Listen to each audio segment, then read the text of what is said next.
Stevie, it's Mo. I was just wondering, we've all gone back to Anfield in different guises. I must admit, I hated going back to play against Liverpool. What were your emotions like going back today? And yeah, how did you feel about taking a team to your home? I played for Man U, they come on. Before we begin, if you enjoy deep football stories that go beyond goals, trophies, and matchday headlines, take a moment to like this video and subscribe to the channel. It genuinely helps keep these long-form stories alive, because some of football's most fascinating journeys aren't about what happens on the pitch, but about how rivalries evolve, wounds heal, and perspectives change with time.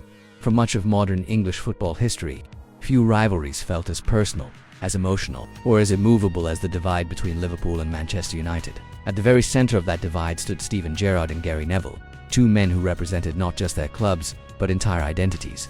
To the outside world, they were captains, leaders, and England teammates. To each other, for many years, they were symbols of everything the other side stood against. During their playing careers, Gerrard and Neville did not merely dislike one another. Gerrard has since admitted that the feeling was closer to genuine hatred. This wasn't performative or exaggerated for the cameras. It was real, deep-rooted and shaped by years of cultural conditioning. Liverpool versus Manchester United was never just another fixture. It was history, politics, class, pride, and inheritance all rolled into 90 minutes. From a young age, both players were raised to believe that respect for the rival was weakness. When they arrived on the England scene together in the late 1990s, that baggage came with them.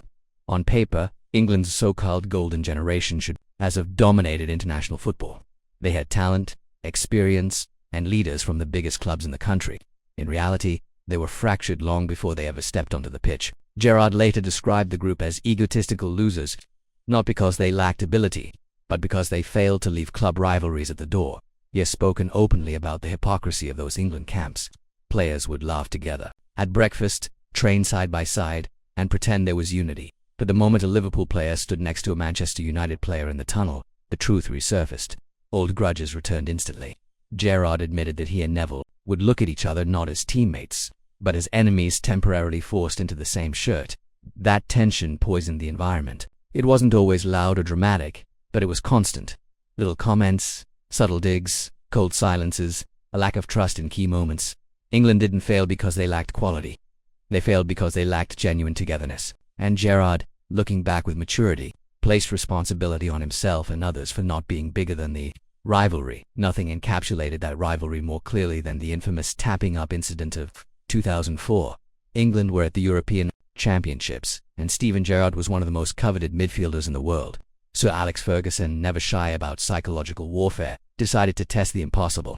He instructed Gary Neville to approach Gerrard directly and sound him out about a move to Manchester United. Neville followed orders. He went to Gerrard's hotel room and raised the subject casually, as if suggesting a change of boots rather than a seismic shift in football history. Gerrard's response was immediate and instinctive.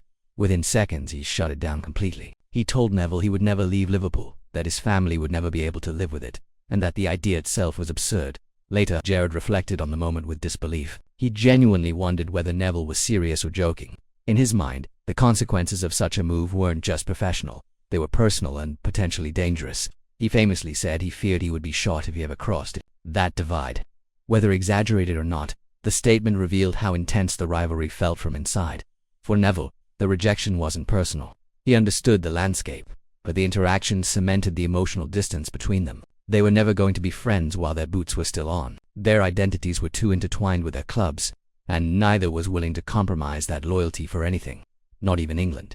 For years, that dynamic remained unchanged.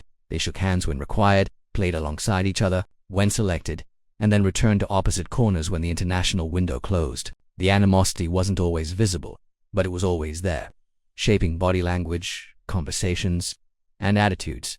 Retirement changed everything. When the boots came off, the noise faded. The weekly battles ended. Slowly, without the pressure of representing a fan base every weekend, perspective began to creep in. Gerrard and Neville no longer needed to protect their tribes. They were no longer symbols. They were just former players navigating life after football. The first real shift came through media work. Television, podcasts, and panel shows forced interaction in a way football never had. Sitting across from each other in studios debating tactics instead of tackles, they began to see different sides of one another. The anger that once felt necessary now felt outdated. What replaced it wasn't instant friendship, but understanding. Gerrard recognized Neville's intelligence and honesty. Neville recognized Gerrard's integrity and leadership. They didn't rewrite history or pretend the rivalry never existed. Instead, they reframed it by the early 2020s. Their relationship had evolved into something unexpected, playful, sharp-tongued, banter built on mutual respect. They insulted each other openly, but without venom. The jokes landed because the hostility was gone. One of the most telling moments came in November 2024 during a FaceTime call for the overlap on tour when Gerrard spotted Neville unexpectedly. In the frame, his reaction was immediate and unfiltered. He told him to F** off with a grin that made it clear this was no longer hatred, but familiarity. The clip went viral not because of the language but because of what it represented. Two former enemies, now comfortable enough to laugh publicly. Another running joke emerged around Jamie Carragher. Gerrard often teases Neville for robbing him of his best friend, as Carragher and Neville became one of Sky Sports' most recognizable punditry pairings. What once would have been unthinkable now became a source of humor. Gerrard wasn't genuinely bitter. He was amused by how football life had rearranged relationships in unexpected ways. Behind the jokes, there was something more solid forming. Respect, not the forced respect of post-match interviews, but the earned respect that comes from shared experience. Both men understood the pressure of captaining giant clubs, the scrutiny of England failures, and the strange emptiness that follows retirement.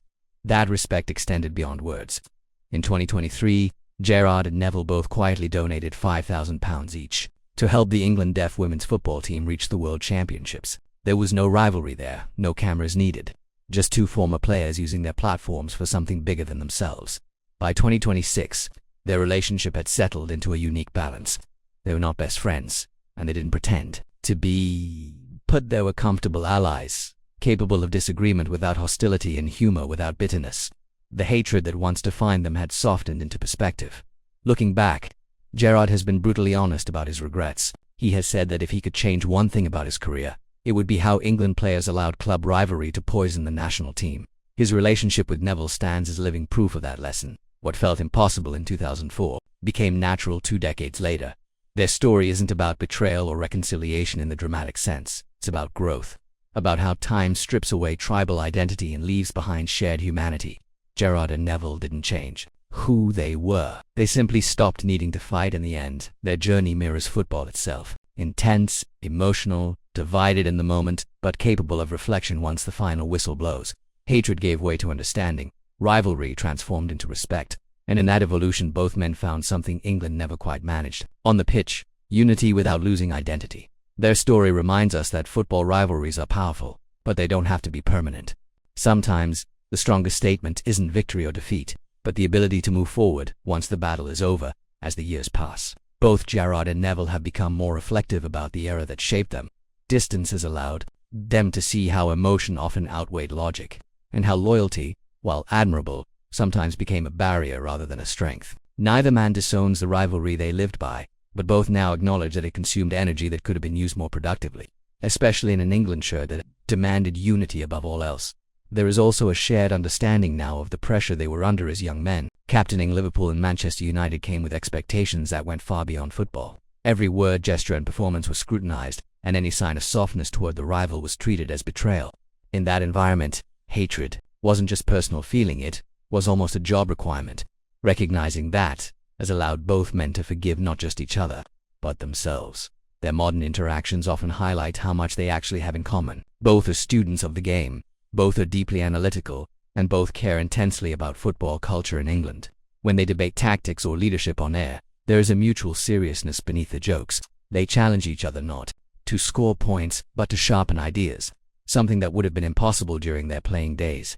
Gerrard has also spoken about how seeing Neville thrive in media changed his perception. Instead of viewing him purely through the lens of Manchester United, he began to see him as a professional navigating life after football, much like himself. That realization humanized a figure who had once represented nothing but opposition. The same was true in reverse. As Neville gained insight into the weight Gerrard carried as Liverpool captain during years of near misses and expectation in many ways, their relationship has become symbolic for fans who grew up during the peak of the rivalry. Supporters who once mirrored that hatred now watch two former icons laugh, argue, and collaborate, and are forced to confront their own inherited animosities. It doesn't erase history, but it reframes it, showing that rivalry can evolve without losing its meaning. Ultimately, the story of Gerrard and Gary Neville is less about footballing rivalry and more about time. Time changes priorities, softens sharp edges and reveals what truly matters. What began as genuine hatred has matured into respect, humor, and perspective. And in that transformation they have shown that even the fiercest rivalries can give way to something deeper once the noise fades and the game is finally over.